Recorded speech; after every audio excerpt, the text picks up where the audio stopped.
भवाय शरवाय रुद्राय वरदाय च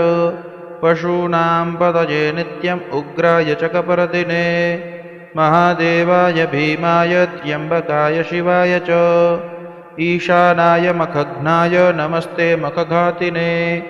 कुमारगुरुवे नित्यं नीलग्रीवाय वेदसे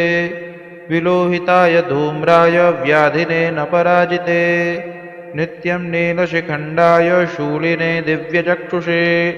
हन्त्रे गोप्त्रे त्रिनेत्राय व्याधाय च सुरेतसे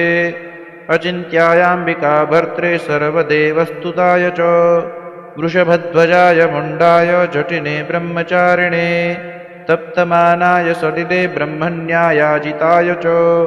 विश्वात्मने विश्वसृजे विश्वमावृत्य तिष्ठते नमो नमस्ते सत्याय भूतानां प्रभवे नमः पंचवक्त्राय